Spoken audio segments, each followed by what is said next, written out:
Like, that's what the voice actor said when he read that guy died. Like, are you serious?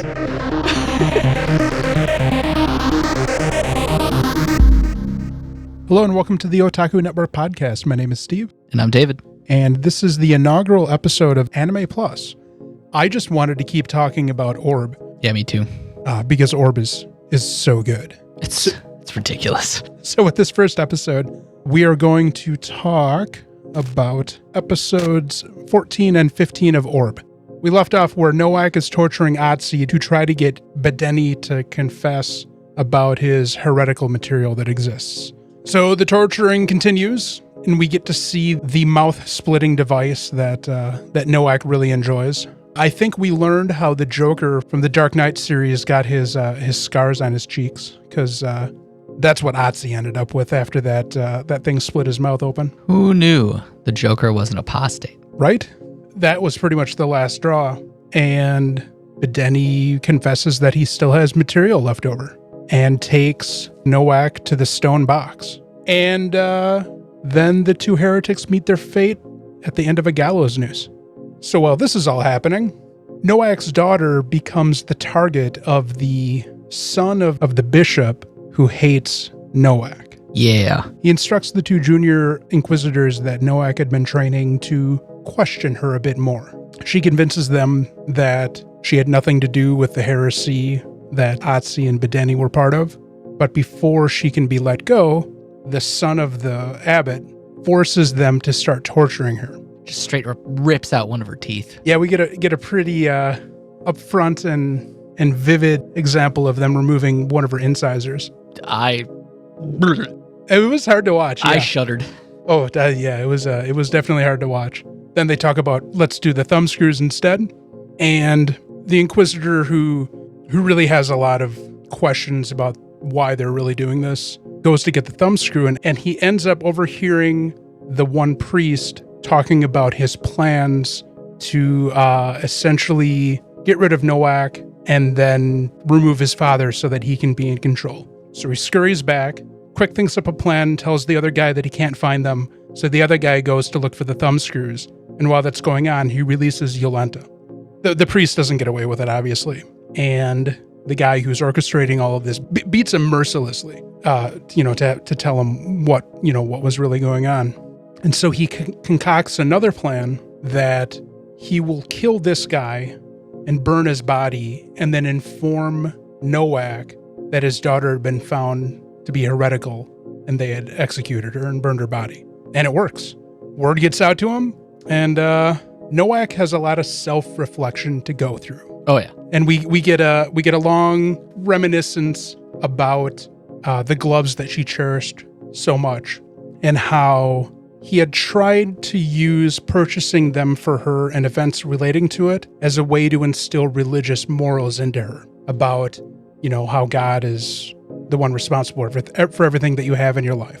We had 2 intense episodes leading up to, I don't know. It'll be interesting to see where the story progresses. Also, don't forget about the other father and the books. That's right. So we cut back to the one priest that Beni was working with in that town church. Yeah, Father Gabrowski. So we find out what Beni's plan was when he went and talked with the homeless person that Otzi was giving bread to. He had instructed him that if they had not gotten rations for a 6-month period, that he was to search out this other priest that Beni worked with. Around the same time, the priest had found a letter that Beni had left him. And within that letter, he had left him kind of instructions or a plea to help him. And it was pretty much to try to ensure that he does interact the way he wants him to with this beggar. Not too long afterward, the beggar shows up, and the priest is like, oh, wait a minute. This is what Beni was talking about. And the beggar has him follow him into the bowels of the city where a bunch of destitute people are living. Beni had used this group of poor souls to be his book. He had them all shave the backs of their heads, and he had gone through a rigorous process of tattooing some of his ideas onto the back of their heads. Beni was a piece of shit. I really like Beni's character. So do I. It's a shame he's dead. But man, yeah, that was an unexpected. The kill count was high these 2 episodes. That was an unexpected twist. Yeah. Honestly, I had even forgotten about the conversation with the beggar and how he wanted to use his head. Yeah. When he's walking with them, I'm like, oh, wait a minute. Oh, no. Oh, what did he do? And I started looking. I'm like, oh, they all have hats on. Oh, no. Yeah. Then he's a piece of shit, but wickedly intelligent. Oh, my God, yes. Just the amount of planning and foresight he had. God, the amount of the fucking kill count this episode. They had to make up for the lull of deaths. Episode 14, Beni and Otzi ate it. And then episode 15, that one Inquisitor ate it. Yeah. In place of Yolanta. The second episode made me genuinely feel bad for Noak. Oh, yeah. I don't think I've ever had I feel kind of like his a dislike of Noak. Yeah. He's kind of just doing his job. He has true faith conviction. Yeah. And like he thinks what he's doing is correct. Right. And he's doing it because that's his job. He has a dedication to his job. I think he does elicit some pleasure from some of his torturing, though. Well, maybe, but Beni even called him out on it. Yeah. I genuinely felt bad for Noak. Yeah. And you start to see a little bit of his humanity come out a little bit, where he does genuinely care for Yolanta. Oh, yeah, absolutely. And it does elicit the, like, when he was actually very proud of Yolanta, when they complimented her, it reinforces the fact that I do think that was a genuine reaction from him to be, like, gushing over the compliments of his daughter. Yeah. When Beni and Otzi complimented her. Because at that point, he was just seeing if they were the ones that were doing it. Yeah, he had cast his net. He didn't know that they had any tie to Yolanta at all. I feel like that was a genuine reaction from him. And just, oh my God, when he collapsed, I was like... Oh, when he got home? When he got out of bed and he was like walking towards the table and he had that like memory flashback. Yeah. And then just... I was like, At some point in my life, I feel like I have gone through that level of despair. I have felt probably not an equivalent. Sure. Not for the same reasons, no, but I feel like I have felt despair at that level. It's like something beloved to you has been lost. Like when my grandmother passed away, I felt, because I was very close with my grandmother. Yeah. Definitely that level of despair. Yeah, I haven't lost anybody that close to me yet, I don't think. No, that was, this episodes elicited many feels, many emotions. I'm glad we're continuing with this show. Now we've come to a point in the story where we have this other priest who has to choose whether he is going to be the champion of knowledge, and I think he will, because the idea of passing the words of somebody that has been dead for centuries is very important to him. Yeah.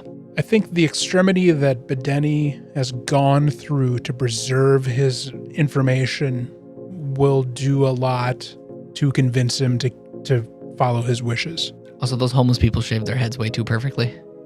Just way too perfectly. I mean, a straight razor, it's fine. None of them cut the back of their heads. When he pulled out the knife, I was like, are they going to kill him too? It's like, I'm not ready for this. I'm really interested to see when we're going to be introduced to more of the characters that they have in the opening sequence. There've been like a couple of other characters that we have not smelled anything about. Like there's the trio in white. Oh, yeah. We might see a time skip soon, maybe. Maybe. It'll be interesting to see Noak's conviction. What Noak's going to do moving forward. Because he's kind of lost his reason for living, I guess, to an extent. He's gonna do the mouth thing to himself. And I don't know, it might come down to him standing up to the priest if he catches a hint of what actually transpired.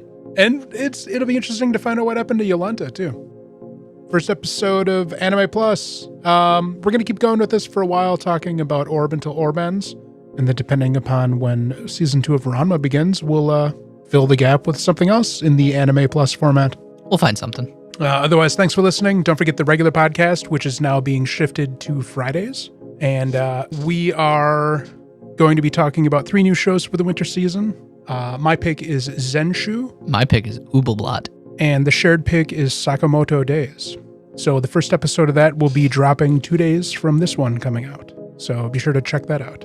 Otherwise, check us out on our socials. And don't forget to like and subscribe. And we'll connect with you guys at another point. Stay frosty, otakus.